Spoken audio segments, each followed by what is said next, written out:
Boa noite, meus caros. Opa, boa noite, professor. Boa noite, professor. E aí, como é que foram de final de semana? Muito trabalho? Parafraseando a matemática, meu contradomínio está abalado. Ah, mas a prova tava tranquila, não tava não? Eu estava pensando aqui, Na... matemática básica já foi um trauma desse, imagine quando começar os cálculos. Olha, eu não vou, eu não vou dizer nada. Melhor. Eu já tinha Mas foi dito, boa a né? prova. Matemática básica, ela não é assim, tão básica, né? É que nem eu falei. O curso de matemática básica não é um curso só para ficar revisando o assunto de ensino médio, mas ele é para introduzir vocês na matemática também, né? E faz parte de introduzir vocês na matemática, vocês terem que sofrer um pouco. Mas foi bom, foi bem legal. Tá Eu, assim, brincadeira. a A prova prova tava foi, a boa, prova, pô. a prova foi boa, foi bem elaborada, foi bem, assim, lógico. Para mim, por exemplo, que eu estou há muitos anos sem estudar, você transformar o que você pensa numa linguagem matemática, assim, não é tão fácil, né? Então, realmente, eu senti uma certa dificuldade para escrever. Mas vai fazer parte também do curso aprender a escrever melhor, pelo menos, as coisas, né? Sim. Com relação à prova, deixa eu já avisar logo de que eu acho que eu tinha dito no grupo, né, que eu corrigiria, que eu resolveria a prova hoje, mas eu vou deixar para fazer isso na sexta-feira, certo? Que hoje a gente vai ver funções do primeiro grau e começar do segundo. Aí na quarta a gente termina as do segundo grau. E aí na sexta-feira a gente já faz questões relacionadas a esses dois capítulos e faz a prova, tá certo? Acho melhor. Tá ótimo. Então vamos lá. Sem demorar muito.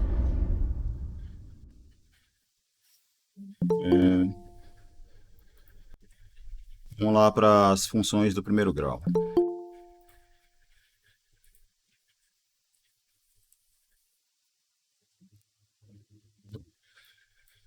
Então vamos lá. Se a gente seguir a sequência aqui do livro, ele vai falar primeiro sobre funções constantes, sobre a função constante, que nada mais é do que o quê? Uma função constante é uma função de R em R, tal que f de x é igual a um certo c para qualquer que seja o x, certo? É uma função que sempre admite o mesmo valor, né? Beleza? Essa é a função constante. E, como a gente vai ver, ela é meio que um caso particular de função afim. Não chega a ser um caso particular de função afim porque, enfim, isso vai ficar mais claro na frente. Bom, em relação à função constante, não tem muita coisa para dizer, né? O gráfico da função constante, se f de x é igual a c para todo x pertencente a R, então o conjunto imagem vai ter um elemento só, que é o valor da constante, né? Além disso, o gráfico de uma função constante vai ser uma reta horizontal, né? Uma reta paralela aí ao eixo das abscissas. E é isso, né? Não tem muita coisa para ficar falando da função constante, não. Beleza? Vamos para a próxima.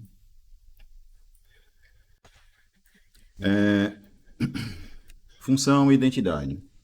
A função identidade também não vai ter exatamente muita coisa para comentar sobre ela, mas de qualquer forma, tá aqui, né? Definição, função identidade é uma função que pega x e leva em x, certo? Ou seja, é uma função tal que f de x é igual a x para todo x pertencente a R. Beleza? Para a função afim, para a função identidade, o gráfico dela acaba sendo essa reta que está nesse gráfico aqui do lado, beleza? Que corresponde à bissetriz a bissetriz dos quadrantes 1 e 3, certo? A imagem da função identidade, obviamente, é o próprio conjunto dos números reais, né? Ela é uma função de R em R que leva x em x, então a imagem dela é R. Se a imagem dela é R, então você vê que a função identidade é uma função que é sobrejetiva e, além disso, claramente ela é uma função que também é injetiva, né? Porque se x é diferente de x, ou se f de x é diferente de f, ou desculpe, né? Se f de x é igual a f de y, então você vai ter x igual a y, né? Eu acho que eu não preciso nem escrever isso, né? Beleza? Então, ela é uma função que é injetiva também, portanto, a função identidade ela é uma função que é bijetiva, certo? Então, dando prosseguimento aqui, a nossa próxima função dentro desse capítulo é a função linear. A função linear aqui ela é um pouco parecida com a função identidade, a diferença é que você vai ter uma constante a multiplicando x aqui, tá certo? Essa é a função que a gente vai dizer que é linear. Professor, o Beleza? senhor já está gravando? Já assim. Obrigado. De tarde eu tinha esquecido de colocar para gravar. Aí eu já estava explicando função e identidade quando eu lembrei. Mas aqui eu já lembrei de botar para gravar desde o início. Então, função linear é isso. É uma função que leva x em a vezes x, onde a é uma constante, aí é um número real fixo, que é diferente de zero. Beleza? O gráfico de uma função linear também vai ser uma reta, mas eu vou deixar para mostrar isso quando eu estiver falando de função afim, de maneira mais geral. Beleza? A imagem de uma função linear, nesse caso aqui de R em R, né? Uma função linear de R em R, tem como imagem o conjunto dos números reais também, certo? Aqui ele faz a prova disso, inclusive. Ó, se você pegar um y qualquer pertencente a R, basta você tomar x como sendo y sobre a, que isso vai ser o número real, né, já que a é diferente de zero. E aí, quando você faz a continha de f de x vai ser igual a f de y sobre a, que é igual a vezes y sobre a. E aí, como a é diferente de zero, então a cancela com a e fica y, né? Ou seja, o que é que acabou de se demonstrar aqui? Que para qualquer y que você pegar no contradomínio, existe um x pertencente ao domínio tal que f de x é igual a y. Isso é a prova exatamente de que essa nossa função f ela é uma função sobrejetiva, tá certo? Além disso, ela também é uma função que é injetiva por causa disso aqui. Ó. Se a nossa função é f de x igual a x, com a diferente de zero, então se eu pegar x e y de modo que f de x é igual a f de y, então vai ser verdade que ax é igual a vezes y. Beleza? E aí, como a é diferente de zero, então, lei do cancelamento, x igual a y. Então, ó, se f de x for igual a f de y, então x é igual a y. Ou seja, f é uma função injetiva. Beleza? Sim, senhor. Então, dando prosseguimento, então a função f, a função linear de R em R, ela é uma função que é sobrejetiva e é injetiva também, então ela é uma função bijetiva. Certo? Aqui segue alguns exemplos, tal. Não tem exatamente muito o que falar a respeito de função linear, não. Pelo menos não por enquanto. Então, dando prosseguimento, agora sim a gente vem para as funções afins, para a função afim. Aí qual que é a definição de uma função afim? Uma função f de R em R é uma função afim se ela tem esse formato aqui, ó. Se a expressão que define f de x é um polinômio de grau 1. Tá certo? Eu estou usando o termo aqui polinômio de grau 1 porque polinômio vai ser o nosso próximo assunto depois desses aqui, né? Função afim, função quadrática. O próximo assunto vai ser polinômios, certo?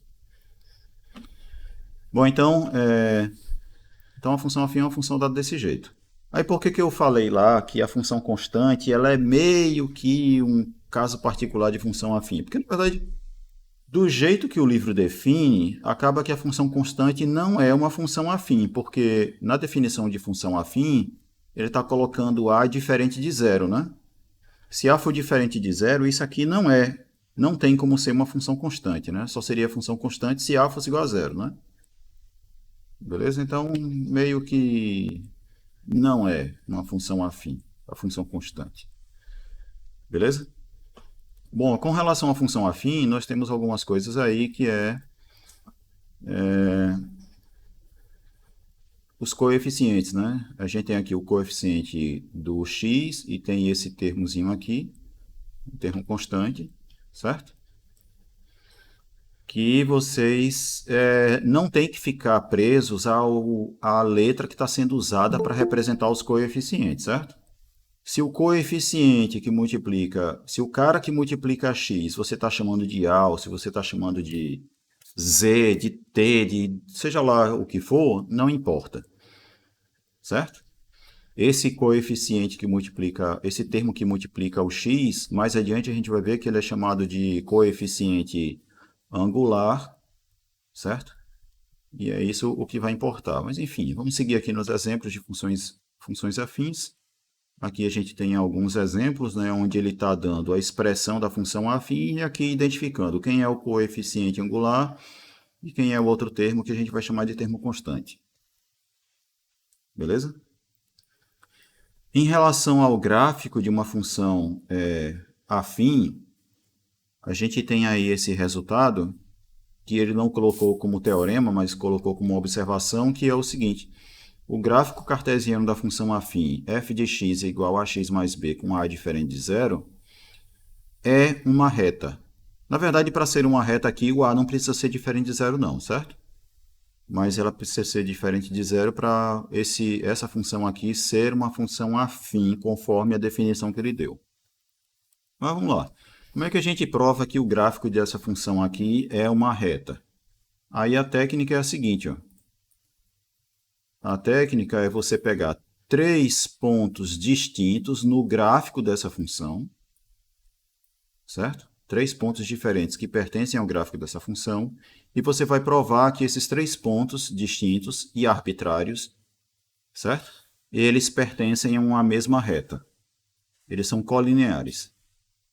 Essa que vai ser a ideia. Beleza? Então, ó, o que significa esses 3 pontos pertencerem ao gráfico da nossa função? Eu vou fazer essa no tablet para depois a gente voltar para o livro. A ideia é a seguinte, ó. Deixa eu fazer um gráfico, o plano cartesiano aqui. Eu vou pegar 3 pontos distintos, x1, x2, um x3. Aqui eu vou ter um y1, um y2 e um y3.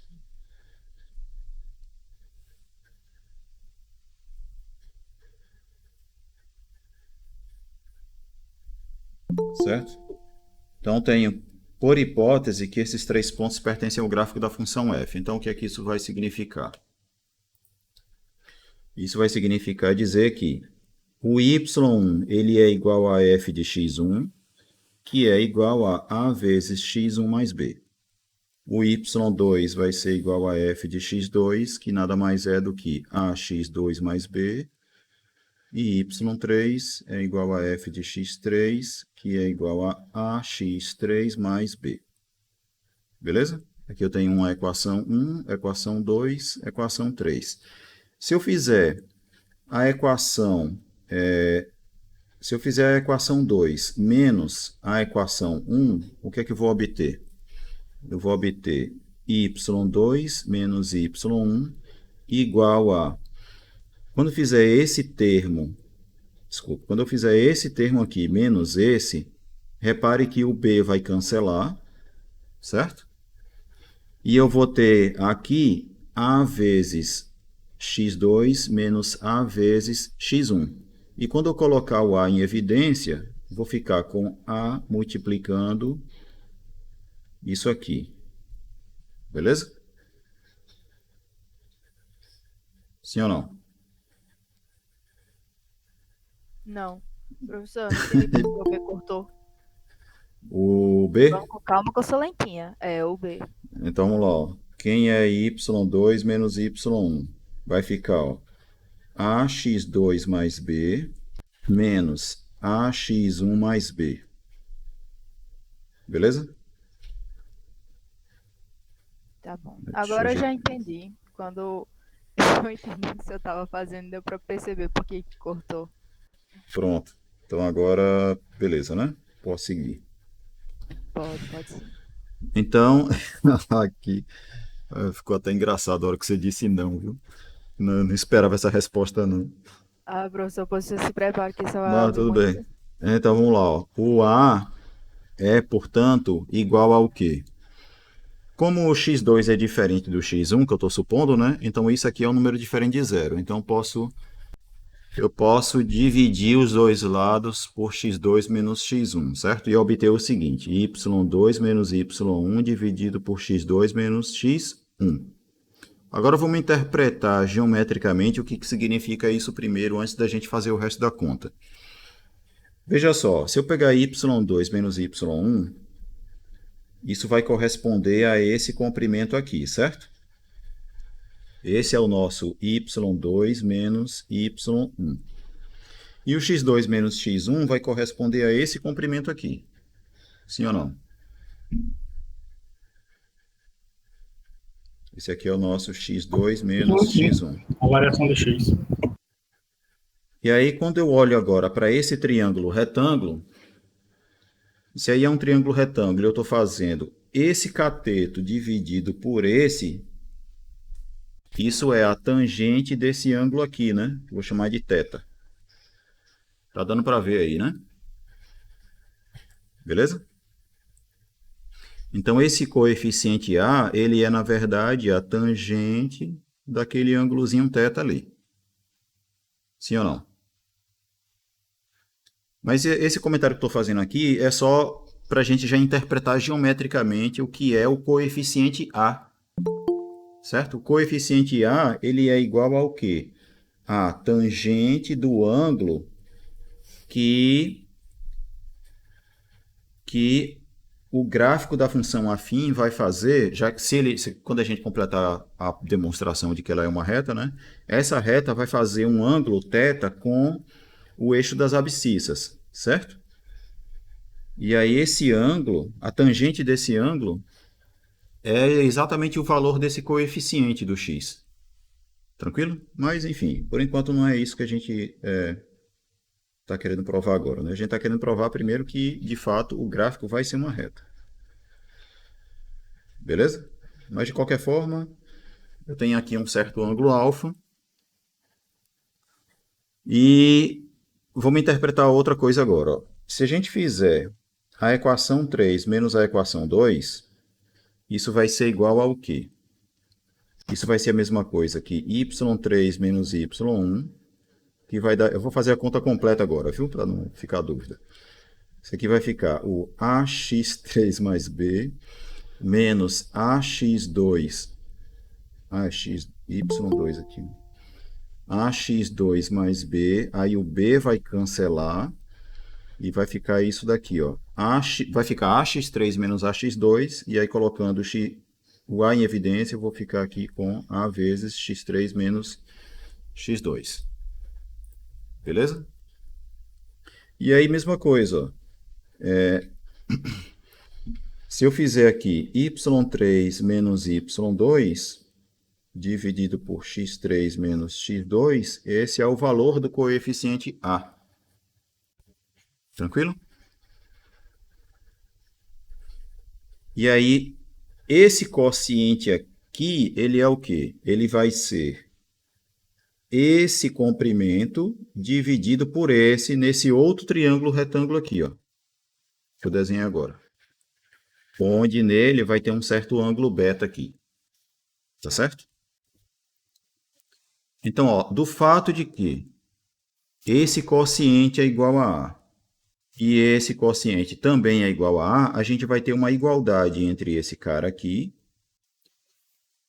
e esse daqui. Não é isso? Sim ou não?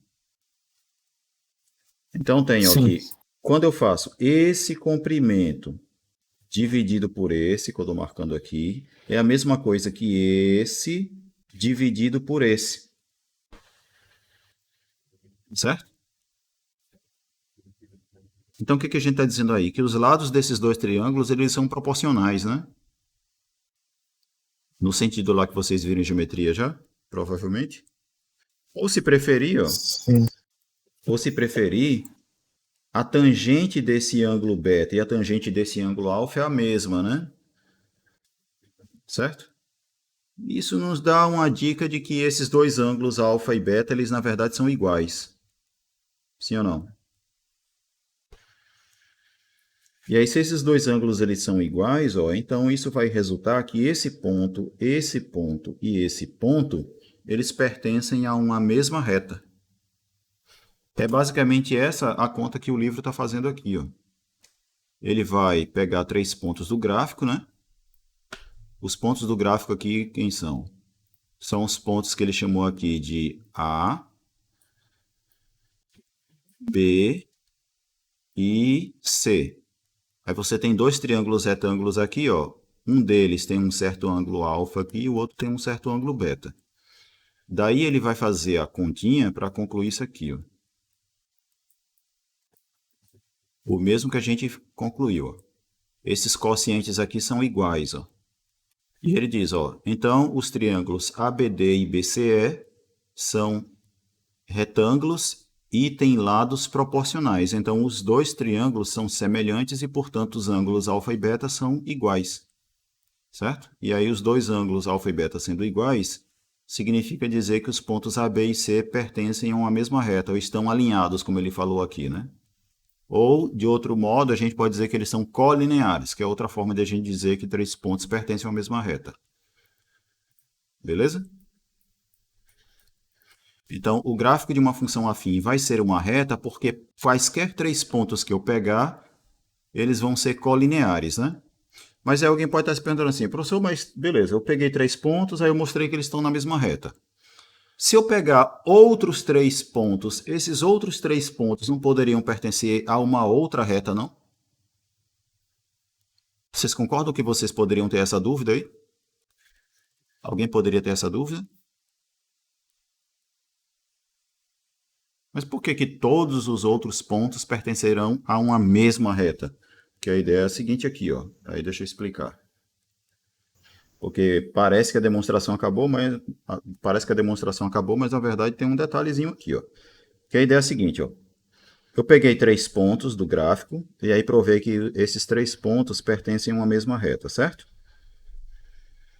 Sim ou não? Sim. Como 3 pontos arbitrários pertencem a uma mesma reta, então se eu pegasse outros 3 pontos, né, aí eu vou fazer o quê? Eu vou pegar mais um ponto aqui, e aí eu vou considerar esses 3 pontos aqui, certo? Vou pegar esses 3 pontos. Aí, antes, deixa eu comentar uma coisinha aqui, ó. Essa reta que eu desenhei é uma reta que foi definida, é a reta que contém esses 3 pontos que eu coloquei na cor verde, certo? Aí eu vou desenhar essa reta de verde também, para indicar que é a reta que contém os 3 pontos em verde.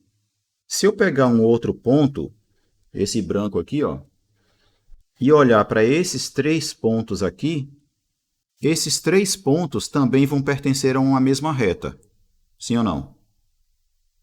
E aí, a princípio, a reta que contém esse ponto e esse ponto deveria ser uma outra reta aí que eu coloquei aqui na cor branca, certo? Não sei se está dando para ver, mas enfim, você teria uma reta R aqui contendo esses 3 pontos e você teria uma outra reta R' contendo esses outros 3 pontos. Tá certo? Mas o que acontece? Ó, quando você olha para esses 2 pontos aqui, aí você tem que usar as coisinhas que você sabe de geometria. Ó. Dados por 2 pontos distintos, passa uma única reta, certo? Sim ou não? É. Então, ó, esses 2 pontos aqui, eles vão pertencer à reta R, que é a reta definida, é a reta que contém esses 3, né? E esses caras vão pertencer também à reta R', que é a reta que contém esses outros 3 pontos aqui. Sim ou não? Então, esses 2 pontos aqui ó, pertencem à interseção entre essas duas retas. Só que, como você sabe, 2 pontos determinam uma única reta. Só que esses 2 pontos pertencem à reta R também. Então, a reta que passa por esses 2 pontos tem que ser igual à reta R. Sim ou não? Porque só existe uma reta passando pelos dois. Do mesmo modo, essa nossa reta que passa por esses 2 pontos tem que ser igual à reta R' também. Porque a reta R' também contém esses 2 pontos e só existe uma reta passando por esses dois. Então, essa nossa terceira reta, digamos assim, vai ter que ser igual à reta R'. E aí, como essas duas retas aqui vão ser iguais a uma mesma reta, que é a reta que contém esses 2 caras, então essas duas retas são iguais. Essa explicação não é a coisa mais óbvia de entender, não. Certo? Mas é uma explicação que falta ser feita aqui no livro. E eu tenho a obrigação de fazer essa explicação aqui, certo? Já que eu comentei a demonstração do livro, eu tenho que fazer o complemento da demonstração, certo? Mas não é algo que vocês devem ficar muito preocupados com isso, não, certo? O que importa aqui é você saber que o gráfico de uma função afim é uma reta e existe uma prova de que isso é verdade. Pronto. E aí, qual é a vantagem de você saber que o gráfico dessa função é uma reta? É porque se você quiser desenhar o gráfico da função afim, você só precisa de quê? Você só precisa ter 2 pontos do gráfico, certo? E aí, já que você quer 2 pontos do gráfico de uma função afim, você faz o quê? Para determinar um dos pontos, basta você fazer x igual a 0. E para determinar um outro ponto, basta você fazer x igual a 1. Beleza? Quando você faz x igual a 0 neste exemplo aqui, ó, se x for igual a 0, y vai ser igual a 1. E se x for igual a 1, y vai ser igual a 3. E isso nos dá esses 2 pontos que estão destacados em amarelo aqui, ó. Certo? Beleza? E aí, dados 2 pontos que você sabe que pertencem ao gráfico dessa função afim, para desenhar o resto do gráfico, basta fazer o quê?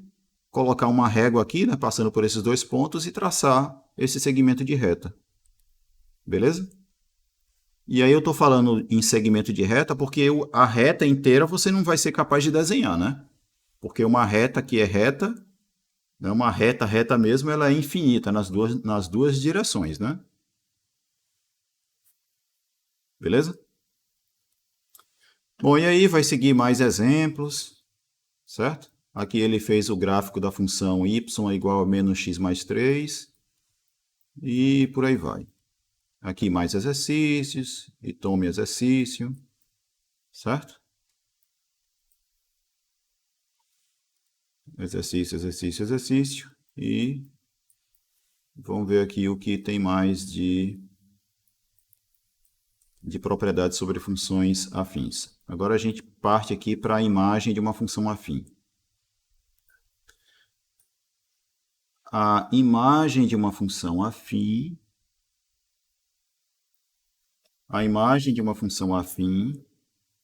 de R em R vai ser igual a R também. Ou seja, toda função afim, ela é uma função sobrejetiva.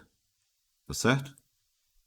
Como é que ele está mostrando isso? A ideia, se é para mostrar que é sobrejetiva, então eu vou pegar um ponto qualquer do contradomínio, ele chamou aqui de y, e você tem que provar que existe um elemento do domínio tal que...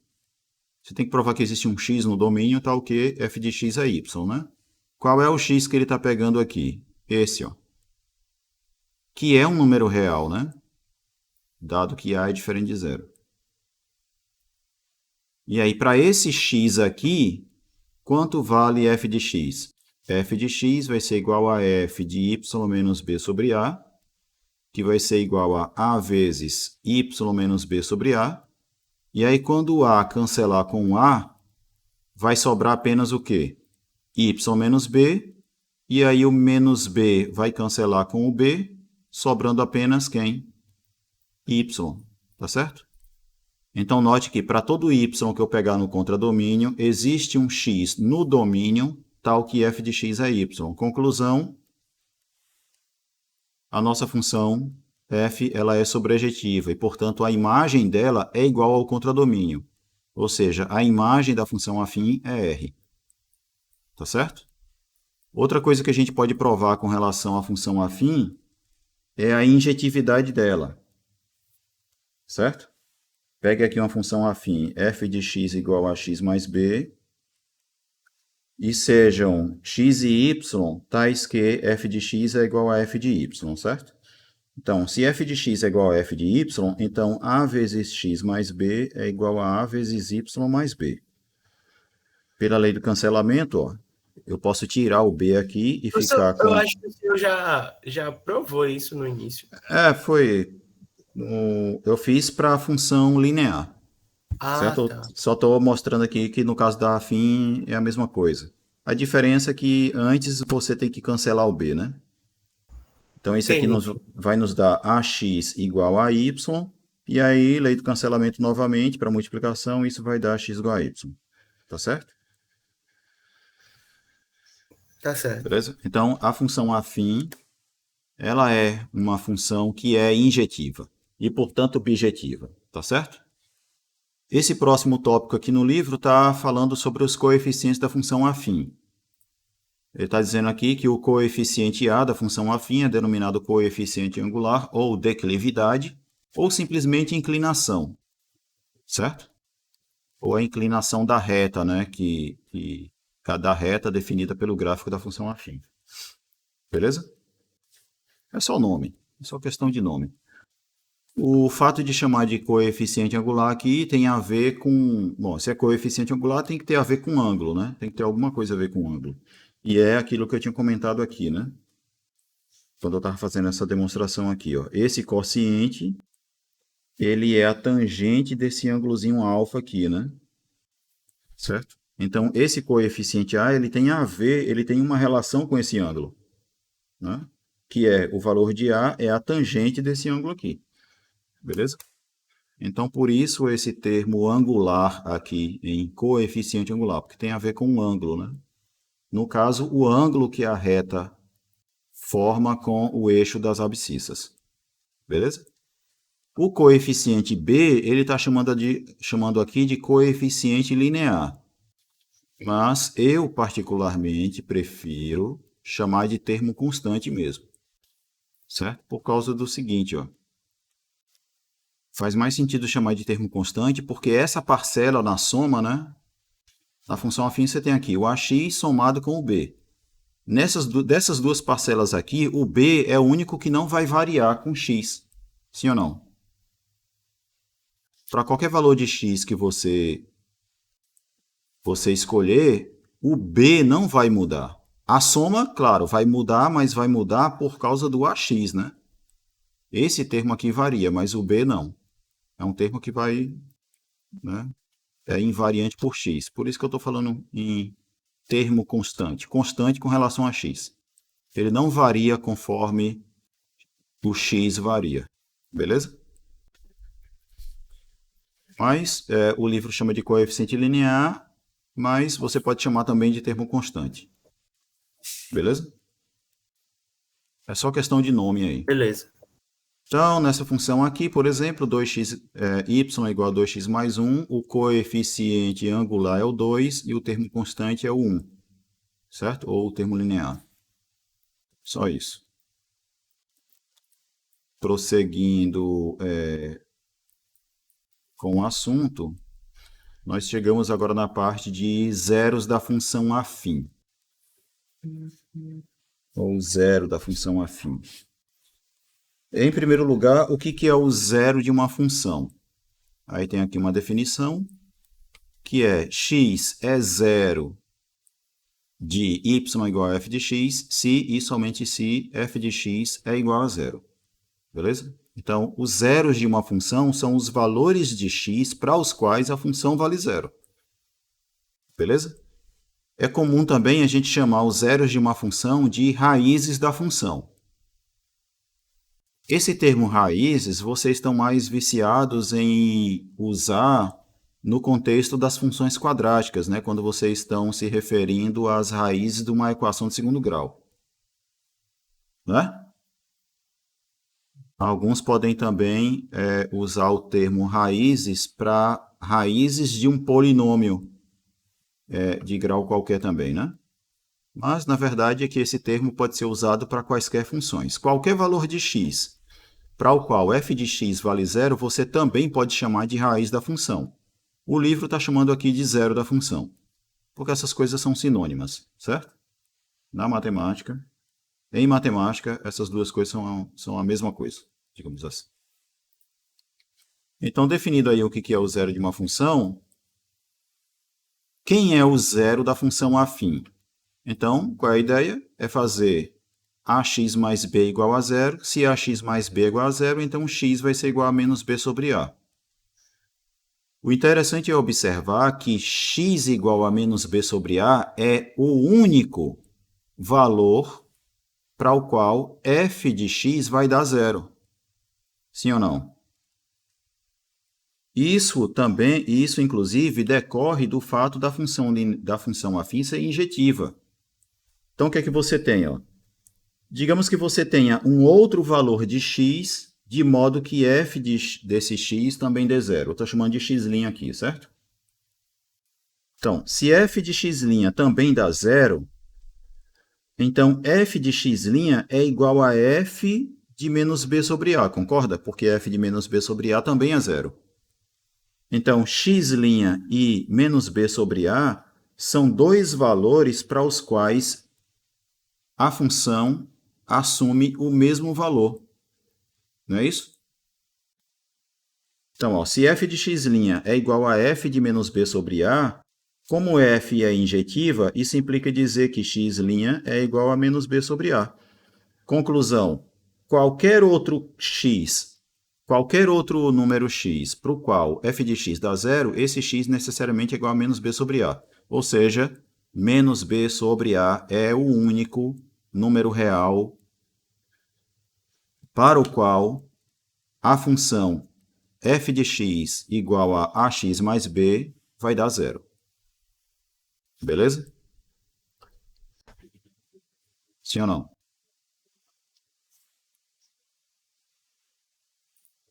Sim ou não? Acredito que sim, professor. Esses argumentos ainda não lhe convenceram? É para você dizer que só acredita? Aqui não é uma questão de crença. É uma questão de tem um argumento provando, certo? E você vê se o argumento está certo ou não. Então, vamos lá. Então, se você pegar, por exemplo, a função f de x igual a 2x menos 1, qual é o valor de x para o qual f de x vai dar zero? Vai ser meio, certo? Você não precisa saber você não precisa decorar isso, né? X tem que ser igual a menos b sobre a para calcular o valor do x, não, que dá zero, certo? Basta você fazer a continha, né? Igualar 2x menos 1 igual a zero e fazer a conta de quem é o valor do x. Você não precisa ter essa expressão aqui decorada, não. Tá certo? Então vamos dar prosseguimento aqui. Então, zero de função afim, tranquilo, né? Professor, por que achar a raiz de uma equação é tão importante? Então, foi até bom ter perguntado isso, porque eu até cheguei a comentar, não exatamente exemplos, né? Mas eu cheguei a comentar que o encontrar zeros de uma função, ou as raízes de uma função, é de muito interesse em matemática, porque existem muitos problemas na vida real, né? Mas não necessariamente do nosso cotidiano, mas da vida real, de modo que para esse problema você consegue associar uma função, ou seja, a gente consegue modelar o nosso problema via uma função, de tal forma que os valores de x para os quais essa função dá zero vão corresponder à solução do seu problema, certo? À solução do problema real. Beleza? Não é difícil pensar é difícil pensar assim de cara num exemplo que seja simples de comentar agora, que não precise de conhecimentos que a gente ainda não viu. Então eu prefiro nem comentar um exemplo assim agora, certo? Mas encontrar zeros de funções é uma coisa de muito interesse em matemática, certo? Depois a gente pode ver algum exemplo mais para frente, mas tudo que me ocorre em mente agora, a gente vai precisar de conhecimentos que a gente ainda não tem, em tese. Certo? Em contabilidade a gente usa zero de função para saber quando é que vai começar a dar lucro. Por exemplo.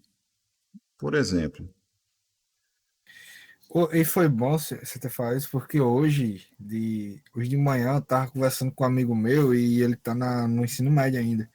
E ele falou aquela velha frase que todo mundo que não gosta de estudar no ensino médio fala: pô, pra que eu vou usar a fórmula de Bhaskara na minha vida? Aí eu fiquei, pô, tu usa para várias coisas. Ele, diga uma coisa. Eu digo, pô, mas tu usa para várias coisas. E eu não sou dizer como que a gente usa a fórmula de Bhaskara no dia a dia, sabe? Aí... não tem exatamente problema não saber responder a esse tipo de pergunta de cara assim, certo? Não tem problema. E também existe um problema por trás dessa pergunta aí, que é o seguinte, ó, quando o cara se pergunta, para que isso vai servir na minha vida, ele está pensando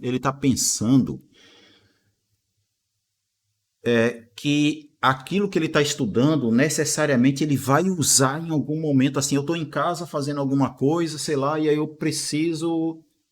Eita, eu vou precisar resolver aqui, eu vou precisar encontrar as raízes de uma equação de segundo grau para resolver esse negócio aqui. Não é assim que as aplicações aparecem, certo? No dia a dia. Quando a gente fala de aplicações no dia a dia, não é problema do tipo, eu vou cozinhar alguma coisa ali, eu estou na cozinha e de repente me aparece um problema de matemática ali para resolver. Certo? Não é assim que os problemas aparecem. Certo? Não é bem assim. Não é no dia a dia tão literalmente desse jeito, certo? Beleza? Que as coisas aparecem. Certo, e aí quando o cara pergunta, por exemplo, pô, mas para que vai servir a fórmula de Bhaskara no meu dia a dia? Bom, diretamente, o cara pode dizer que não vai servir para nada. Porque, de fato, a fórmula de Bhaskara você vai aplicá-la para encontrar as raízes da equação de segundo grau. Ponto. Agora, se essa equação do segundo grau ela resultou de uma modelagem de algum problema que você estava analisando, e aí resolver aquele problema significa encontrar as raízes da equação de segundo grau, aí é outra história. Compreendeu? Não é uma coisa que você está dizendo assim, nossa, é a fórmula de Bhaskara que eu estou usando no meu dia a dia. Não, a fórmula de Bhaskara é para encontrar as raízes da equação de segundo grau, se existir. Beleza? Agora, dependendo do problema que você está lidando, está estudando ali, se na solução daquele problema você precisa passar pelo problema de encontrar as raízes de uma equação de segundo grau, Aí, tá entendendo? É outro ponto, ok? É que as pessoas fantasiam demais o que é aplicar a matemática na vida delas, certo? Não, e isso, geralmente uma fala como essa, ela vem com um discurso anti-escola, que é tipo assim, não, a escola não ensina o que as pessoas realmente devem saber. Então, aí Sempre vem com isso, depois eu não acho isso. com relação a esse negócio de gente que diz, abre a boca para dizer, que a escola não ensina o que a gente realmente vai usar na vida. Aí eu pergunto assim, vem cá, você vai usar na vida o quê quando você, por exemplo, tá jogando videogame, joga xadrez, quando você pratica um esporte, quando você, tudo bem que praticar um esporte você diz assim, não, mas isso vai fazer bem para minha saúde, né? Mas as pessoas acham que tudo que elas têm que estudar, elas vão ter que usar em algum momento assim, porque se ela não usou, não serve para nada. E não é bem assim, certo?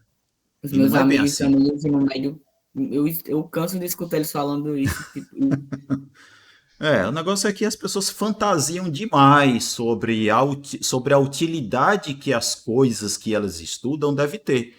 E não param para pensar que muito do que elas estudam também são coisas que vão contribuir para o amadurecimento intelectual delas, para desenvolver a capacidade de pensar sobre as coisas, principalmente se desenvolver a capacidade delas pensarem de forma crítica sobre as coisas, né? Porque pensa a seguinte coisa, um dia desse eu vi um colega meu postar no Instagram dele a seguinte coisa, né? Fazendo analogia com, acho que era com jogar futebol, sei lá, alguma coisa, agora eu não me lembro mais, mas tem uma analogia que é assim, imagine um jogador de futebol profissional, certo? Você acha que o cara gosta ele adora, é a coisa que ele mais ama, ficar na academia fazendo exercício? Você acha que o cara pode imaginar que, poxa, mas eu ficar ali pedalando, levantando peso, que utilidade isso vai me ter durante uma partida de futebol? No que diz respeito à técnica, né? Eu vou cruzar uma bola melhor porque eu faço bicicleta na academia, porque eu levanto peso com os braços, se eu vou usar as pernas, né? Mas lá os caras têm clareza do porquê que aquilo ali é importante. Por quê? Isso vai lhe dar condicionamento físico para você aguentar fazer aquilo que você sabe fazer em campo. Também. Sim ou não? Então, nem tudo que a gente estuda, nem tudo que a gente vê e nem tudo que a escola ensina realmente vai ter uma aplicação imediata, prática no meu dia a dia. Não necessariamente.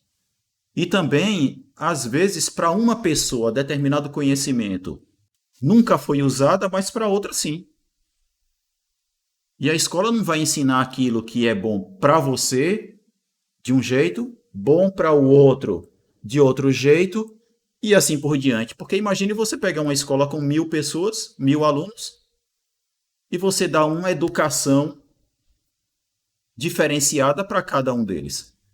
E a educação ela tem que ser uma coisa um pouco realmente genérica, até porque em vários momentos da nossa vida, em várias fases da vida, a gente nem sabe o que é que quer da vida. Imagine se você tem condição de dizer o que é que você tem que estudar. Você tem que conhecer todas as coisas, várias coisas, até para você ir descobrindo coisas que você gosta à medida que vai estudando também, etc. Tá entendendo?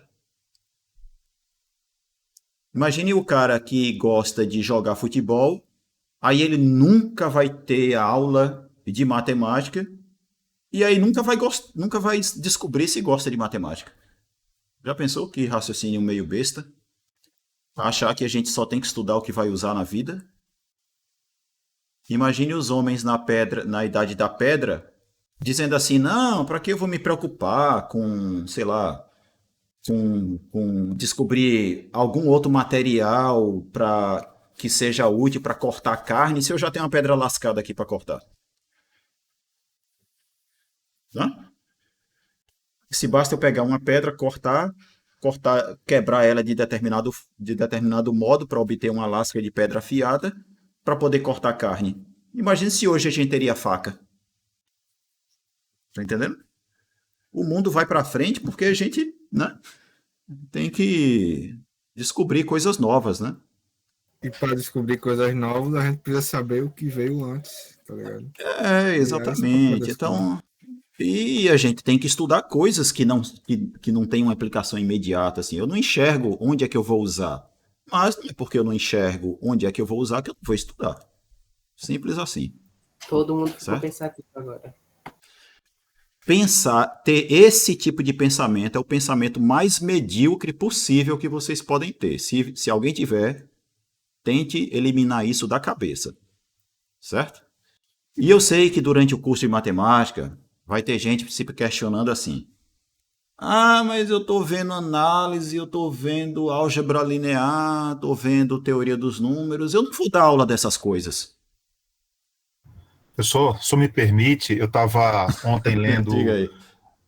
Jorge. sobre a estrutura do curso de matemática, e tem uma parte aqui que me chamou a atenção, que é o seguinte, ó, que o profissional de licenciatura em matemática, ele tem que ter algumas premissas aqui, né? Uma delas é essa daqui, que eu acho interessante, que é o seguinte, é perceber a prática docente de matemática como um processo dinâmico, carregado de incertezas e conflitos, um espaço de criação e reflexão, onde os novos conhecimentos são gerados e modificados continuamente.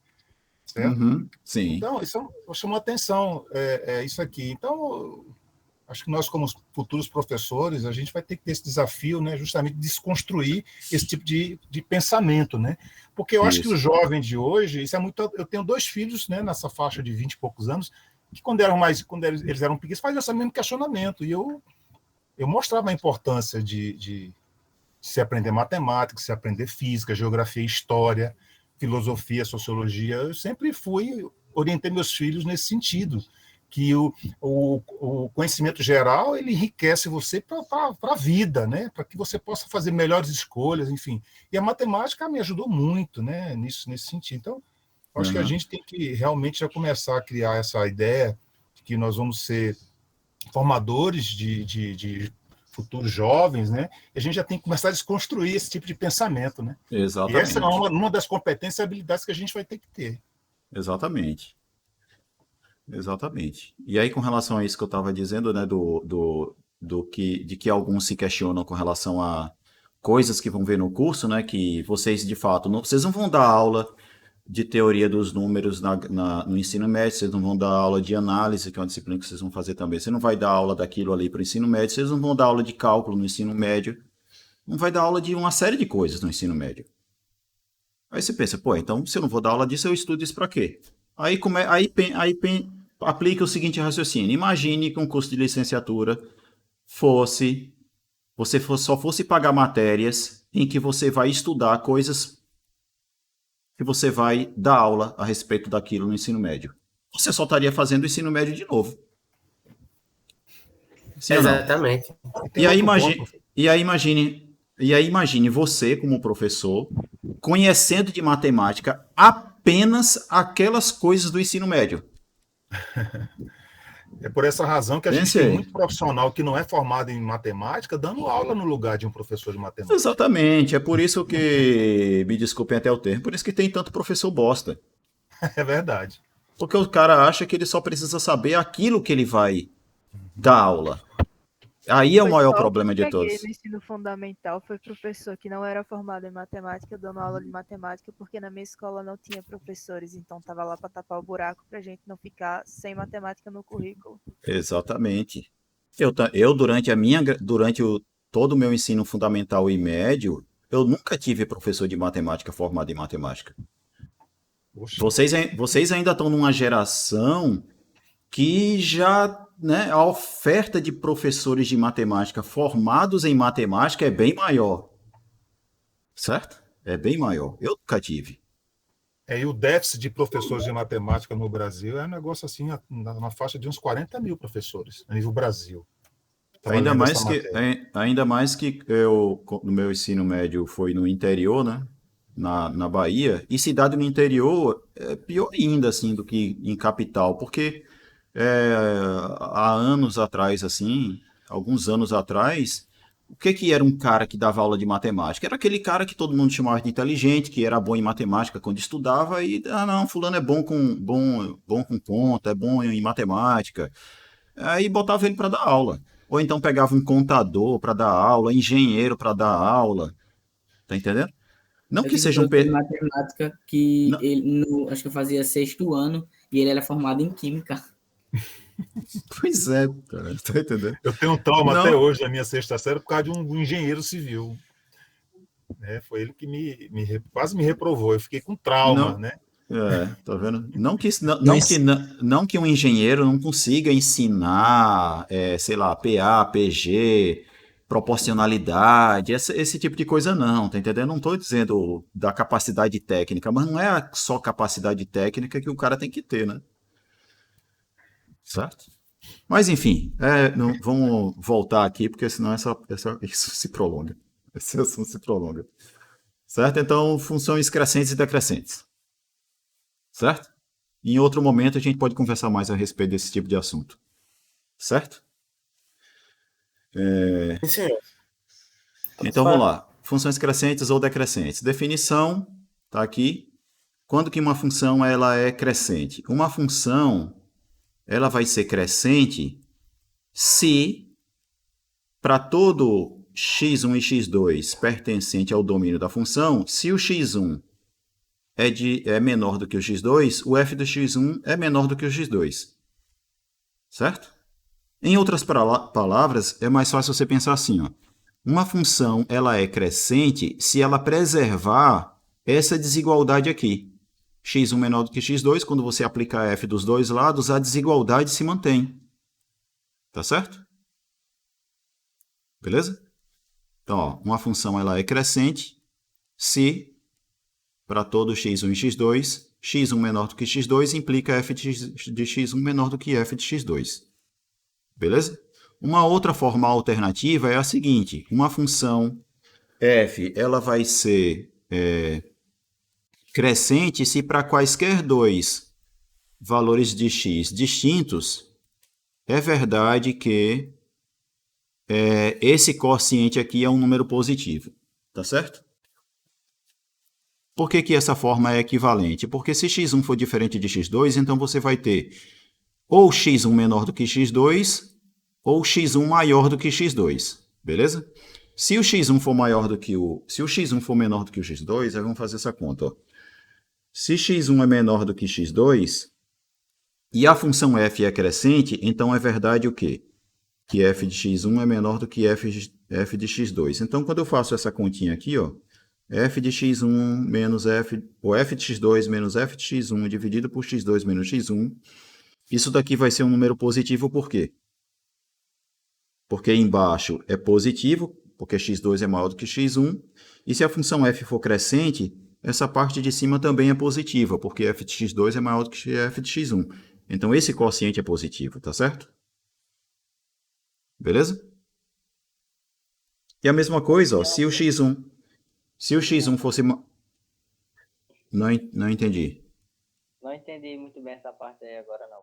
Então, ó, vamos ver esse outro caso aqui, ó. Ver se você entende com esse outro caso, que é parecido. Se o x1 fosse maior do que o x2, então o f de x1 seria maior do que o f do x2. Supondo que f é crescente, certo? Que eu estou querendo provar o quê? Ó? Se f é crescente, então isso daqui vai ser positivo, tá certo? Então, ó, se o x1 for maior do que o x2 e f é crescente, então f de x1 é maior do que f de x2. Então, essa parte de cima aqui é um número negativo e essa parte aqui de baixo também é um número negativo. E um cara negativo dividido por um que é negativo vai dar um cara positivo. Beleza? Então, em todo caso, ó, se x1 for menor do que x2 ou x2 maior do que ou x1 maior do que x2, em qualquer desses dois casos, se a função f for crescente, então esse número aqui é positivo. Beleza? Reciprocamente, se esse número aqui ele for positivo, por que a nossa função é crescente? Porque se isso daqui for positivo, então o que acontece? Ó, se x1 for menor do que x2, então essa parte daqui ela é positiva, né? E se o quociente é positivo, significa dizer que a parte de cima também é positiva. Só que a parte de cima ser positiva significa dizer que f de x2 é maior do que f de x1. Ou seja, se x1 é menor do que x2, então f de x1 é menor do que f de x2. Ou seja, a nossa função ela é crescente. Compreendido? Essa é a ideia por trás dessa equivalência, dessa forma equivalente de dizer que uma função é crescente. Tá certo? Compreendido. A outra maneira de vocês compreenderem o que é o crescimento de uma função é você pensar assim: à medida que o x aumenta, f de x também aumenta? Se sim, então a função é crescente. Beleza? A mesma coisa com relação, de forma análoga, é a definição de decrescimento, certo? Uma função ela vai ser decrescente se acontecer o seguinte, ó. Se x1 for menor do que x2, se você aplicar f dos dois lados, a desigualdade muda o sinal aqui, ó. Ela muda para o outro lado. Certo? Ou seja, quando o valor do x aumenta, o valor da função diminui. Isso é o que significa a função ser decrescente. Tá certo? Ou, de maneira mais precisa, para quaisquer x1, x2, se x1 é menor do que x2, então f de x1 é maior do que o f do x2. Tá certo? Ou, ainda, se x1 é diferente de x2, esse quociente aqui é um número negativo. Tá certo?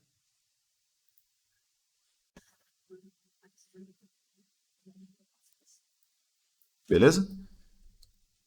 Vai respondendo com o microfone desligado. Beleza. Mas aí vamos lá. Vamos lá. Teorema. Esse teorema aqui ele vai lhe dizer facilmente quando é que uma função afim ela é crescente ou não, certo? Quando é que uma função afim é crescente? Então, ó, uma função afim é crescente se e somente se o coeficiente angular dela for um número positivo. Beleza? Então, veja como é fácil determinar se a função afim é crescente. Você olha para o coeficiente angular dela e vê. Se o número for positivo, ela é crescente. Se for negativo, ela é decrescente, que é outra coisa que o teorema está dizendo aqui, né? Certo? Ela é decrescente se somente se o coeficiente angular é negativo. Beleza? Então, tendo em vista esse teorema aí, eu não vou fazer demonstração dele, depois vocês dêem uma olhada. Você olha para essa função aqui, por exemplo, ó, y é igual a 3x menos 2. Ela é crescente ou decrescente?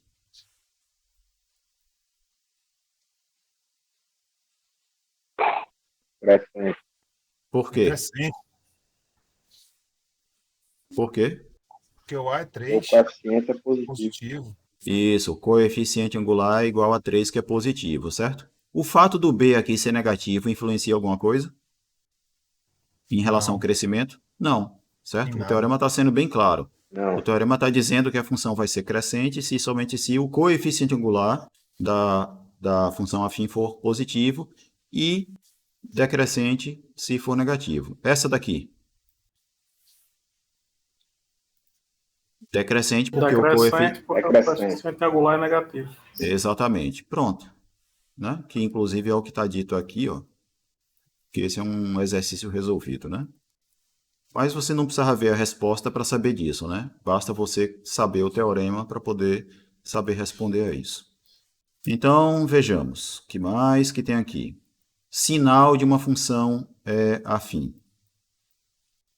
Primeiro, o que é o sinal de uma função? Estudar o sinal de uma função nada mais é do que você determinar quais são os valores de x no domínio dessa função para os quais ela é positiva, ou ela é zero, ou ela é negativa. Tá certo? Tranquilo? Essa é a ideia. Então, se você tem, por exemplo, aqui uma função cujo gráfico é esse, Então, estudar o sinal dessa função significa dizer quais são os intervalos onde ela é negativa. Por exemplo, esse pedaço aqui que eu destaquei em amarelo seria o intervalo, né, em relação ao qual os valores da função vai dar negativo. E esse aqui, ó, é onde ela dá positivo, né? Ou pelo menos maior ou igual a zero. E esse outro pedaço aqui é onde ela é negativo também, né? Aqui ela dá positivo, ou pelo menos maior ou igual a zero, né? Porque como ela toca o eixo aqui, ó, o eixo das abscissas, então tem um ponto nesse intervalo aqui onde ela dá zero, né? Então nesse intervalo ela não é positiva, ela é maior ou igual a zero. Beleza? E ela é negativa nesse pedaço aqui. Negativa onde mais? Negativa também aqui, certo? Ela é zero nesse ponto aqui, nesse ponto aqui, nesse ponto e nesse ponto, beleza? E ela é positiva também, não só nesse pedaço aqui, como nesse pedaço aqui também, tá certo? Então, estudar o sinal de uma função, essencialmente, é você determinar, né?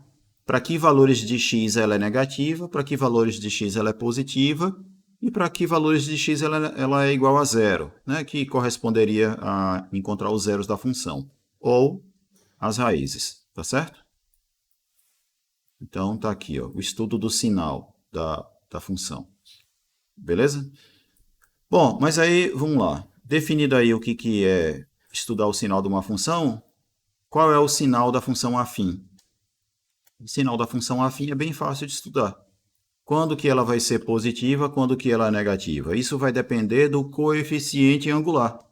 Ó, primeiro caso, se o coeficiente angular for positivo, a sua função afim ela vai ser positiva para qualquer valor de x para qualquer valor de x que seja maior do que o zero da função. Menos b sobre a não é onde ela dá zero? Então, para qualquer x que você pegar maior do que esse ponto onde ela dá zero, a função vai ser positiva, se o coeficiente angular for positivo. Certo? E ela vai ser negativa para qualquer x menor do que o ponto onde ela dá zero. Se eu fizer esse desenho aqui, ó, isso fica mais claro. Ó. Se a minha função afim tem coeficiente angular positivo, então ela é uma reta crescente, né? O gráfico dela. Esse ponto aqui é onde ela dá zero. Não é isso? E aí observe, ó, que para qualquer x que eu pegar sendo maior do que esse cara, o valor da função vai dar positivo. E para qualquer x que eu pegar menor do que esse cara aqui, o valor da função vai ser negativo. Beleza? É só isso. E caso o coeficiente angular seja negativo, então a gente sabe que a função vai ser decrescente, né? E nesse ponto aqui ela vai dar zero. Então, se eu pegar um valor de x maior do que o zero da função, então ela vai ser negativa. E se eu pegar um valor de x menor, ela vai ser positiva. Beleza? Então, isso é o que está resumido aqui no livro assim, ó. Primeiro caso, se A for positivo. Segundo caso, se A for negativo. Tá certo? Ele faz um outro resumo aqui, inclusive, ó, resumo. Beleza? Então, é bem fácil estudar o sinal de uma função afim, né? Tranquilo? Então, vejamos os próximos tópicos aqui. Deixa eu ver se tem mais alguma coisa aqui, que é... Inequações simultâneas é uma coisa que eu vou tratar depois. Inequação produto também eu vou tratar depois, porque inequação produto de duas funções afins equivale a estudar o sinal de uma função quadrática. Então, acho que era só isso que tinha para falar a respeito de função afim já, certo? Essas outras coisas de inequações simultâneas, inequação produto, inequação quociente, são coisas que eu vou tratar depois, porque eu vou pegar e fazer pelo menos uma aula tratando só de inequações, tá certo? Beleza? Então, próximo capítulo aqui já é funções quadráticas. O terror da galera quando ainda está no ensino médio. Verdade. Certo? Esse terror está muito mais relacionado à forma como os professores trabalharam esses assuntos com vocês do que o assunto em si. Né? Mas, enfim, vamos lá. Não vamos começar essa conversa de novo, certo? Depois a gente trata disso. Então, funções quadráticas. Então, o que é uma função quadrática? Uma função quadrática é uma função real, certo? Tal que o f de x é dado por essa expressão aqui, um polinômio de grau 2. Beleza? Então, toda função de R em R que é dada por um polinômio de grau 2, cujo coeficiente do x ao quadrado é diferente de zero, é dita uma função quadrática, ou função de segundo grau. Tá certo?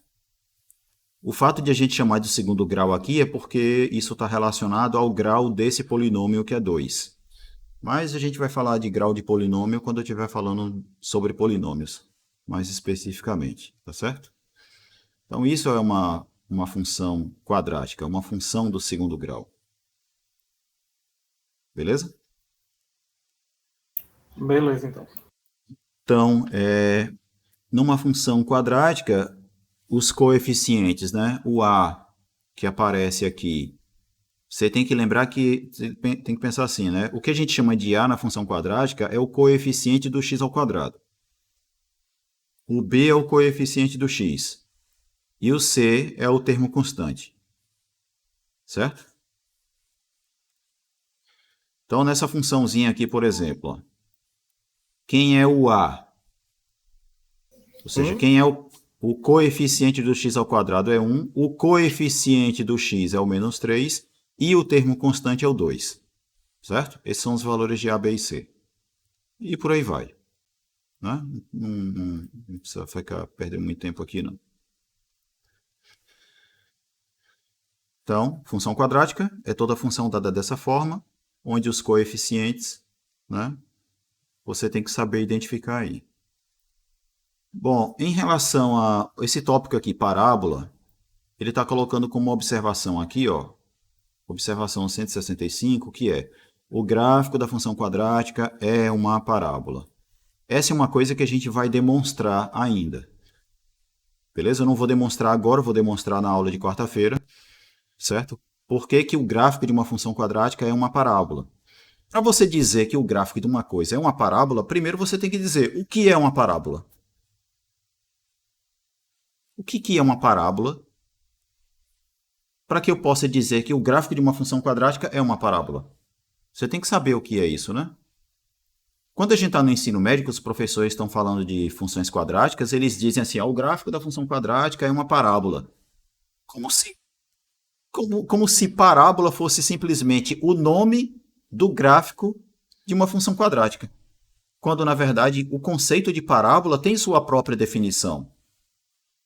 Que provavelmente é o que vocês podem estar vendo, ou não sei se já viram, em geometria analítica.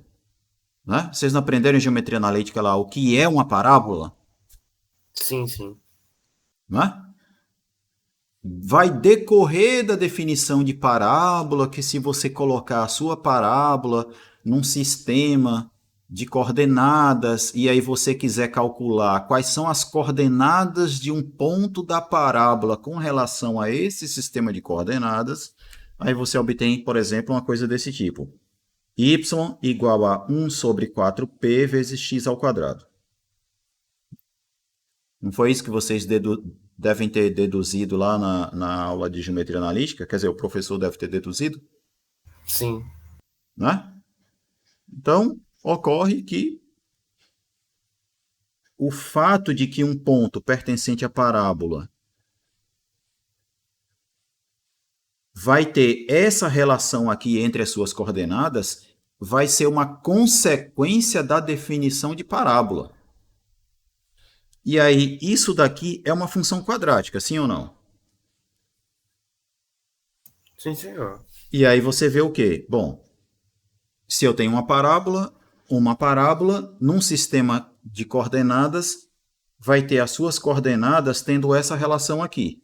Se você pensar em y como sendo uma função de x, então todos os pontos que pertencem a uma parábola são pontos do gráfico de uma função quadrática. Não é isso? Mas veja que os pontos de uma parábola serem pontos do gráfico de uma função quadrática é uma consequência, né, da definição de parábola e tal. Eu vou fazer as continhas na quarta-feira para a gente deduzir isso daqui, tá certo? Eu sei que é uma conta que vocês já viram em geometria analítica, mas nunca é demais repetir esse tipo de conta para fixar melhor as ideias, tá certo? Professor, só uma contribuição aí. Diga, Como o Jorge. senhor falou que a função afim é um polinômio de grau 1, né? A quadrática é um polinômio de grau 2, é isso? Isso, exatamente. Certo? E o que é uma função do terceiro grau, digamos assim, né? Seria aquela dada por um polinômio de grau 3. Uma função do quarto grau, dada por um polinômio de grau 4. Se vocês quiserem usar essa terminologia, né? Uma função de grau 10. Uma função dada por um polinômio de grau 10. Vocês podem usar essa terminologia. Não há uma coisa muito errada. Não é errado dizer isso, né? Mas não é comum você ver num livro didático esse tipo de expressão, né? Tá certo? Verdade. Então, vamos seguir aqui. Então, a demonstração de que o gráfico de uma função quadrática é uma parábola é uma coisa que eu vou fazer na quarta-feira. Beleza? O que eu quero fazer com vocês aqui agora é tratar da forma canônica de uma função quadrática. Beleza? A forma canônica de uma função quadrática é uma forma diferente de você escrever essa expressão aqui, tá certo? Você pegar esse polinômio de grau 2 e escrever de um outro jeito. De um outro jeito que, embora pareça ser uma expressão mais complicada do que a original, ela é uma expressão bastante conveniente para a gente deduzir algumas coisas a respeito da função quadrática, tá certo? Qual é a forma canônica de uma função quadrática? É essa daqui, ó. Beleza? Aí você pensa, caramba, bicho, não é mais fácil você escrever ax ao quadrado mais bx mais c? Não é mais fácil escrever isso do que essa coisa aqui? Sim ou não? Sim. Sim, e eu concordo com vocês. É mais fácil eu escrever a vezes x ao quadrado mais b vezes x mais c do que escrever essa expressão aí. Tá certo? Só que a partir dessa expressão aí, você vai ser capaz de deduzir coisas a respeito da função quadrática que você não vai conseguir deduzir a partir de ax ao quadrado mais bx mais c. Tá certo? Então, apesar dessa expressão, como expressão em si, ela ser uma expressãozinha assim um pouco mais feinha, né? Ela dói um pouco na vista assim, né? Quando a gente olha para ela, mas ela é muito, mas muito mais útil do que a expressão original. Tá certo? Como a imagem, beleza? Por exemplo, né, professor? Como, por exemplo, deduzir qual é a imagem da função quadrática, quais são as raízes da função quadrática, certo? Qual é o ponto de mínimo da função quadrática, qual é o ponto de mínimo, qual é o valor mínimo da função quadrática. Existe uma série de coisas que a gente vai ver nesse capítulo aí, que vão ser deduzidas a partir dessa expressão, tá certo? Qual é o eixo de simetria, um monte de coisas. Beleza? Professor, esse delta é um delta? O delta é aquele velho conhecido de vocês, certo? O b quadrado menos 4ac. Esse bicho estranho aí que toda vez que você tem uma equação de segundo grau é a primeira coisa que você tem que calcular, né? Quando vocês estavam lá no ensino médio. Vocês eram doutrinados, vamos usar esse termo. Exatamente. Vocês eram doutrinados a calcular primeiro delta. Por quê? Porque se delta for negativo, não tem raiz. Se delta for positivo, tem duas raízes distintas. E se o delta for igual a zero, tem uma raiz só. Né? E aí, se o delta for maior ou igual a zero, então você sabe que tem raiz. E aí, se tem raiz, aí você vai calcular quais são.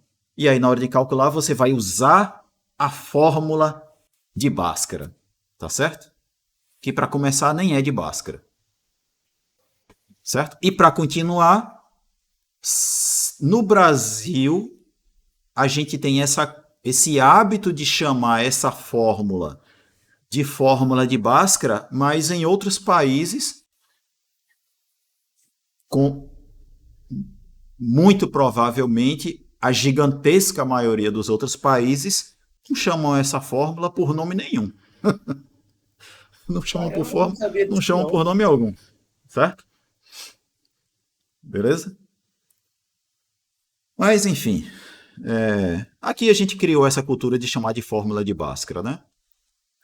Não é uma coisa assim tão absurdo também ficar chamando por um nome, porque talvez, né, você ter um nome para ela lhe ajude a lembrar dela, né? Não sei. É que nem nome de uma pessoa, né?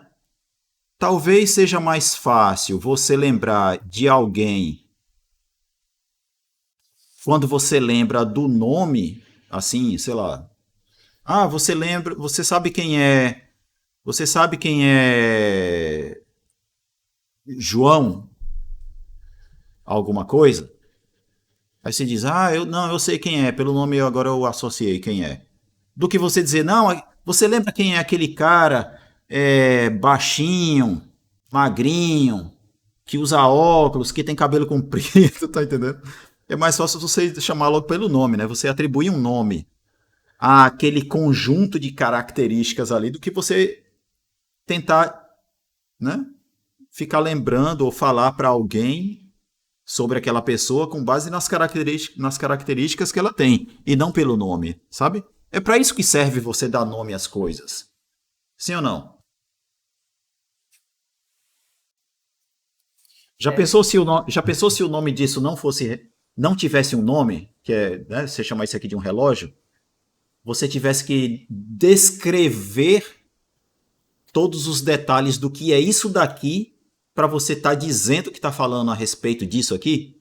Ah, você tem um daqueles negócios que marca a hora, que prende no braço, tá entendendo? É para isso que existe essa coisa de você dar nome às coisas, certo?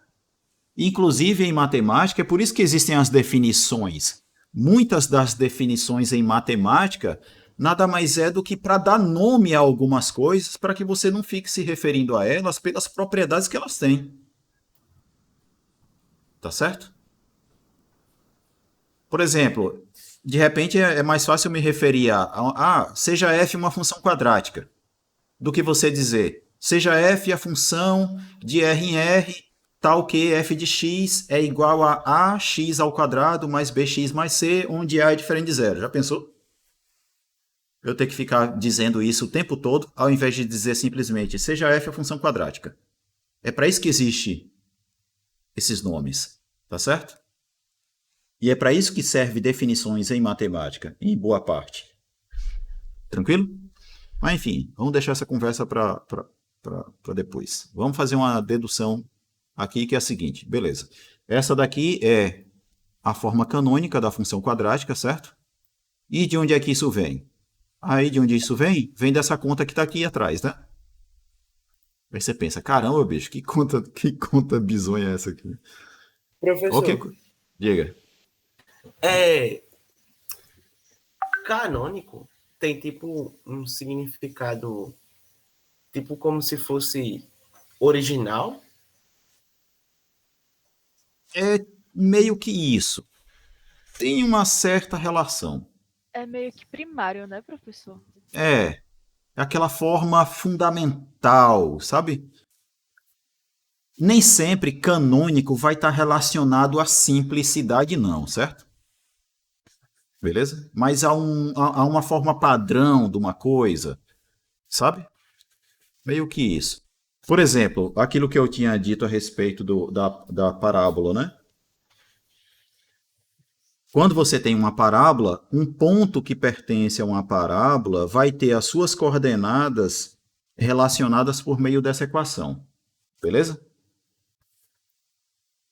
Então, esta aqui é como se fosse o modelo padrão de equação, certo? Que descreve quais são os pontos de uma determinada parábola. Beleza? Entendi. Essa é a forma canônica da parábola em um sistema de coordenadas. Beleza? Daí o que acontece? Por que essa expressão a gente vai dizer que ela é a forma canônica de uma função quadrática? Porque, vamos repetir ela aqui, ó. Ela está escrita assim.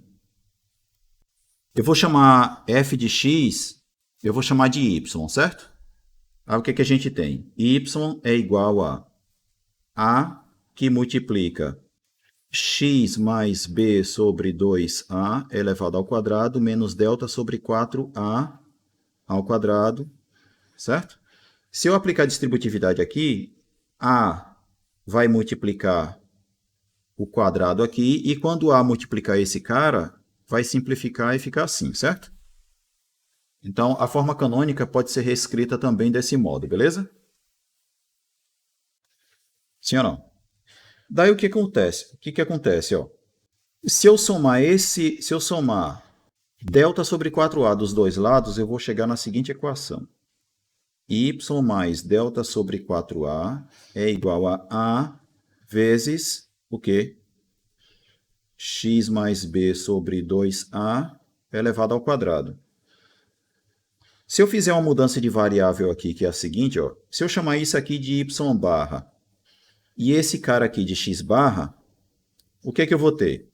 Eu tenho que y barra é igual a vezes x barra elevado ao quadrado. Sim ou não?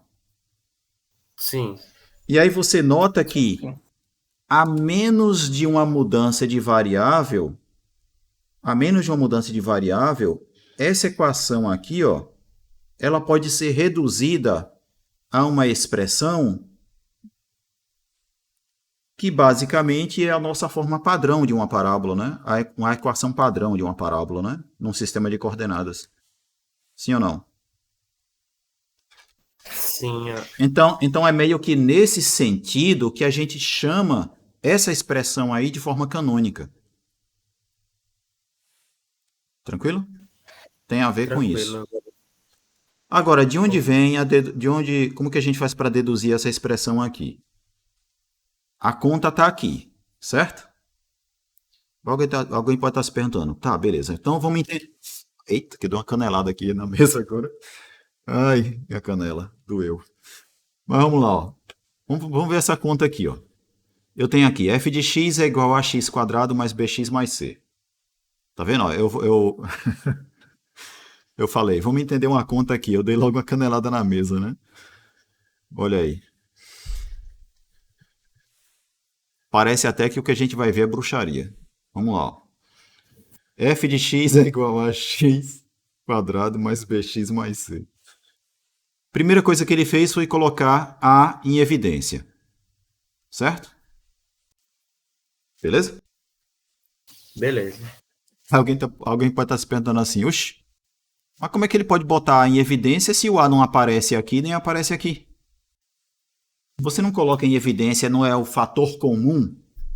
Quando você tem uma soma de coisas e aí você tem o mesmo número multiplicando, aí aquele mesmo número que está multiplicando é que você disse que está colocando em evidência? Não tem A. Só tem A multiplicando x ao quadrado, não tem A multiplicando bx, nem tem A multiplicando c. Como é que eu posso dizer que eu estou colocando A em evidência? Ele multiplicou e dividiu? Exatamente. Exatamente, essa é a ideia. Você já matou a charada aí, ó. Isso daqui é a mesma coisa que ax ao quadrado mais a vezes b sobre ax mais a vezes c sobre a. Agora sim, eu tenho a multiplicando todo mundo. Agora sim, eu posso colocar a em evidência. Certo? Sim ou não?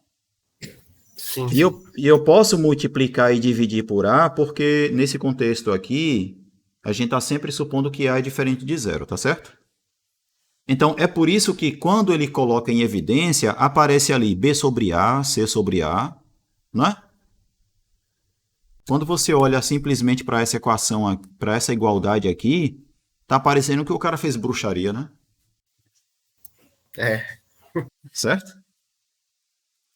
Beleza, Mas, entendi. eu Diga. não consigo compreender porque como ele fez para, tipo, elevar o B ao quadrado. Calma, aí vamos lá. Certo? Vamos lá. Vamos primeiro entender essa continha e aí eu vou explicar por que a gente faz essa conta aí. Certo? Então, ó, ele chegou aqui, certo? O que é que ele fez agora? Tem um termo estranho que está aparecendo aqui, que é isso. Eu acho que ele somou e subtraiu a equação para manter, tipo, o Sim, equilíbrio. exatamente. Ele somou e subtraiu uma mesma coisa, que foi o b quadrado sobre 4a ao quadrado, certo? Aí você pensa, caramba, mas por que isso daí? Daqui a pouco eu vou explicar, certo? Mas nesse momento aqui, ó, nessa igualdade, o que ele fez? Ele usou uma técnica super avançada em matemática que se chama somar zero numa equação. Eu tô brincando. Mas é uma coisa que somar zero a gente pensa que é uma coisa inútil, mas é uma das coisas mais úteis que existem na matemática. Somar zero. Somar zero de que forma? Você soma e subtrai um mesmo cara. Beleza? Porque aí a expressão que você obtém é igual à expressão original. Beleza? Agora, que cara é esse que eu vou somar e subtrair? Bom, aí é onde está o segredo, né, das coisas. Beleza? Mas somar zero, que aparentemente é uma coisa inútil, na verdade ela é extremamente útil. Beleza? E aí, vamos lá. Ó. O que é que nós temos aqui agora? Ó? O que é que nós temos aí? Eu vou reescrever isso aqui no tablet para a gente olhar.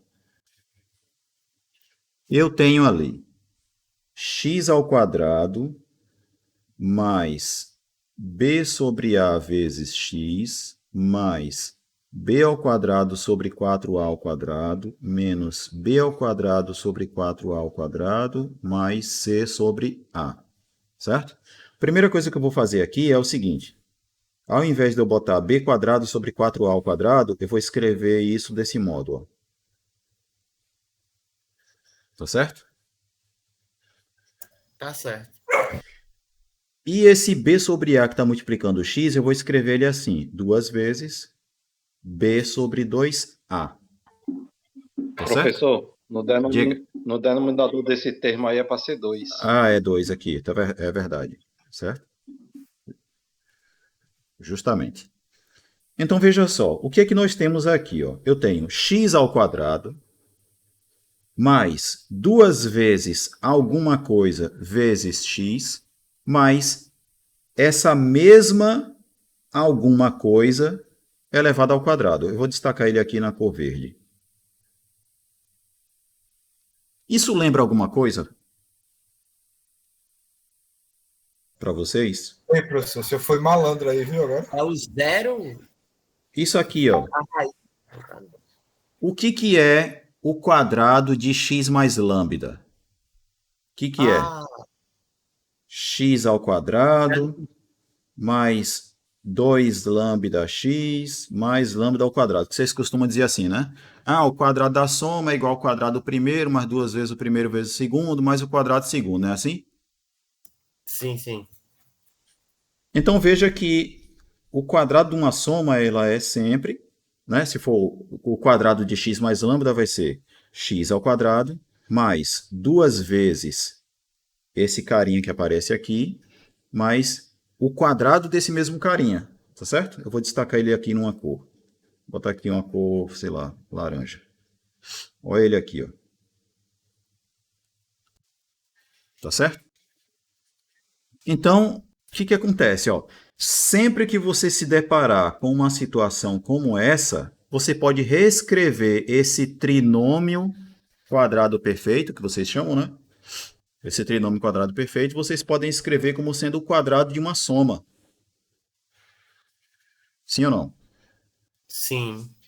E aqui o que é que você tem nessa expressão aqui? Você tem exatamente um trinômio quadrado perfeito, né? Que a gente chama. O que é isso daí? Isso daí é a mesma coisa que o x mais b sobre 2a elevado ao quadrado. Esse pedaço. Sim ou não? Sim. Olha o b sobre 2a aqui, ó. E aí, no que sobra, nessa parte que fica sobrando aqui, a gente vai fazer as demais continhas. Que é o quê? Ó? Eu tenho aqui menos b quadrado sobre 4a ao quadrado, mais o c sobre a. Aí eu tenho essa fração aqui e quero somar com essa daqui. Somar duas frações vai ser bem mais fácil se você igualar os denominadores de algum modo, né? No caso dessas duas frações aqui, o que é que eu posso fazer? Primeiro, nessa daqui eu tenho que fazer aparecer a ao quadrado embaixo, né? Então como é que eu posso fazer isso?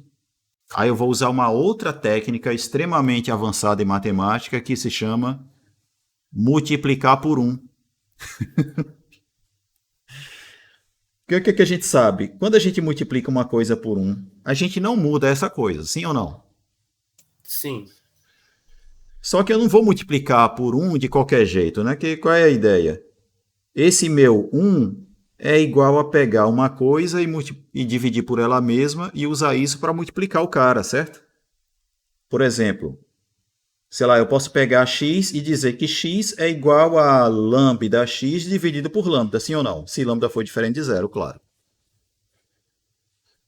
Sim. E isso daqui é a mesma coisa que lambda dividido por lambda vezes x, que é a mesma coisa que 1 vezes x. Olha aí. Técnica ultra avançada de multiplicar por 1. Tá certo? Beleza?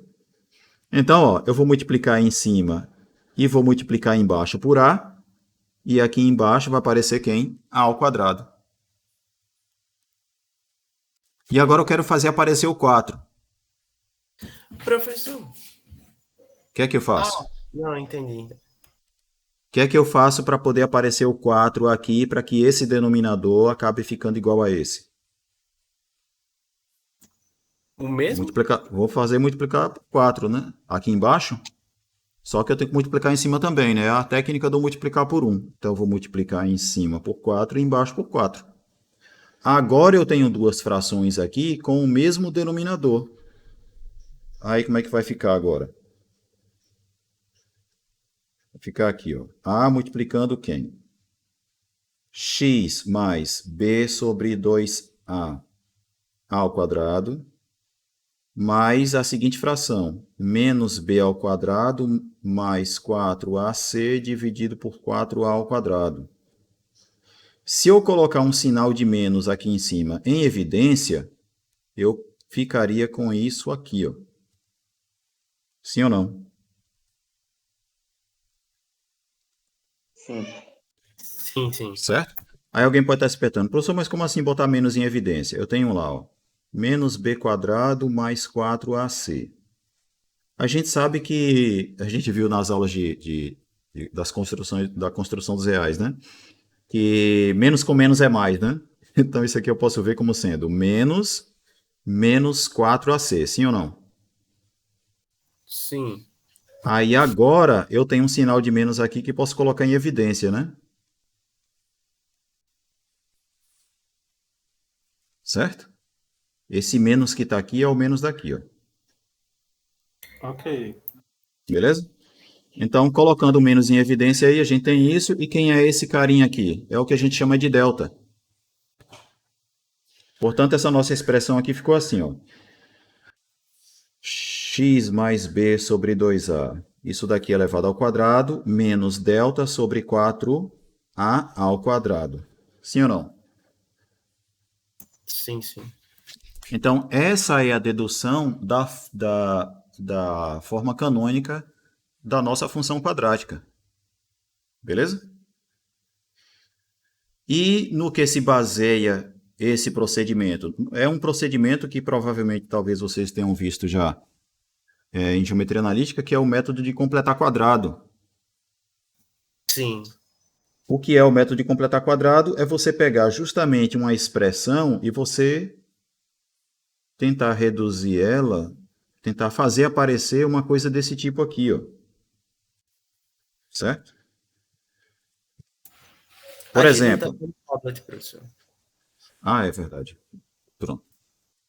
Por exemplo, ó, digamos que você tem aqui x ao quadrado mais 6x menos 13, certo?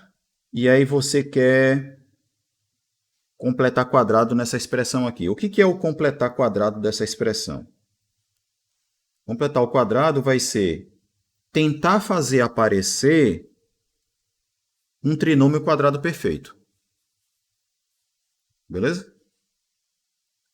Para fazer aparecer o trinômio quadrado perfeito, primeira coisa, o coeficiente do x ao quadrado é 1.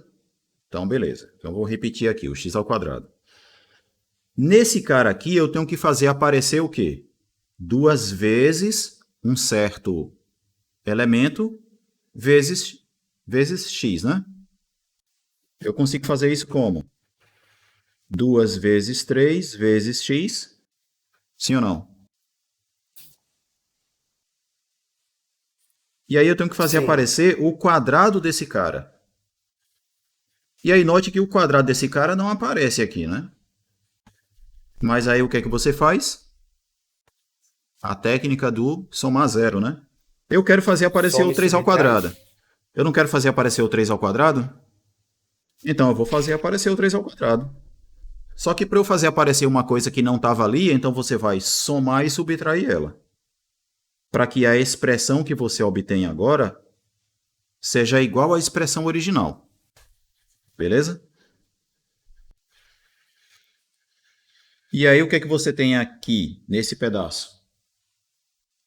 Um trinômio quadrado perfeito agora, né? Esse pedaço aí é igual ao quê? A x mais 3 ao quadrado. É o quadrado dessa soma. E o restante aqui, ó, eu vou desenvolver a conta, né? Eu vou ter aqui menos 9 menos 13. Isso daqui vai nos dar o quê? O quadrado de x mais 3 menos 22, né? Pronto. Então, essa expressão aqui, ela é igual a essa daqui, completando o quadrado. Concordam? Concordo. Beleza, fazer mais um exemplo aqui para a gente terminar a aula, que eu já passei 4 minutos dela, né? Essa expressão aqui, ó. 2x ao quadrado menos 3x mais 1. Completar quadrado nela vai ser o quê? Primeiro, eu vou completar quadrado somente num polinômio que tenha coeficiente de x ao quadrado igual a 1, né? Então, a primeira coisa que eu vou fazer é colocar o 2 em evidência,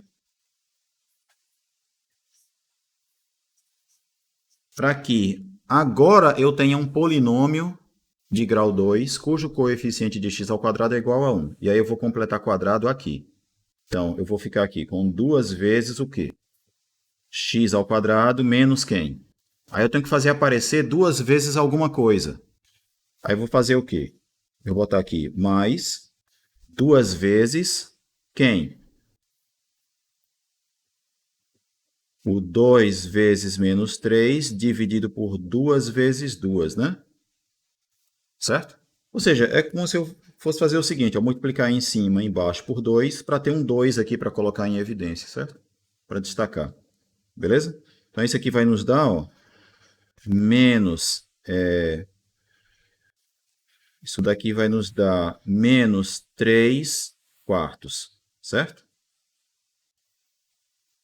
E aí eu tenho que fazer aparecer o quadrado desse termo aqui. Então, vai aparecer aqui menos 3 quartos elevado ao quadrado. E aí eu vou subtrair esse termo também, né? Porque eu estou colocando uma coisa que não tinha. Então, tenho que colocar e tirar ao mesmo tempo. Beleza? E aí eu vou ficar com 2 vezes quem? Essa expressão aqui, ela corresponde ao quê? A x mais o menos 3/4, sim ou não? Sim. Né? Que eu posso escrever como simplesmente x menos 3/4, né? Elevado ao quadrado. E o restante aqui é só fazer a continha, né? Do que é que vai dar. Isso vai nos dar menos o quê? Menos 3/4 elevado ao quadrado vai dar menos 3 ao quadrado dividido por 4 ao quadrado, que vai ser igual a 9 dividido por 16, ou 9/16. E tem ali o meio somando, né? Beleza? Isso daqui vai ser, então, agora o quê? 2 vezes x menos 3/4 elevado ao quadrado. Não é? E qual é a soma dessas duas frações aqui? Vai dar o quê? Um quadrado de diferença. Aí você pensa assim, ó, isso aqui é a mesma coisa que mais, menos 9/16 mais 16, né? Aí, como é que você soma? Multiplica esses dois caras aqui. Aí multiplica esses dois aqui, para colocar o resultado aqui, que é o menos 18. E aí mais 16 vezes 1, certo? Eu estou aplicando a definição de soma de frações que a gente viu lá na construção dos números racionais. Tá certo? Isso aqui está nos dando quem? O menos 2/32. Se você quiser simplificar, é a mesma coisa que 1/16. Beleza? Então, anote que essa expressão original aqui, ó, essa expressão, ela é igual a essa daqui, completando o quadrado. E aí, qual é a ideia na dedução? Na dedução da forma canônica? É exatamente esse procedimento que a gente estava fazendo aqui nos exemplos. Certo? Você tem aqui ax ao quadrado mais bx mais c. Aí você coloca o a em evidência. Depois soma e subtrai. Depois você escreve, né? B sobre 2a como sendo 2 vezes... Olha, se você escreve o b sobre a como sendo 2 vezes b sobre 2a, aí você vai somar e subtrair o quadrado desse cara, certo? E prosseguir naquela conta que a gente já tinha feito antes. Beleza? Então, essa é a dedução da forma canônica da função quadrática. Então, eu vou terminar a aula por aqui, que foi exatamente o ponto onde eu terminei a aula da tarde também. Certo? E é isso daí. Então, tenham todos aí uma boa noite, até quarta-feira, quando a gente termina esse capítulo sobre funções quadráticas. Beleza? Beleza. Tchau para vocês. Boa noite, pessoal. Até quarta. Tchau para vocês aí.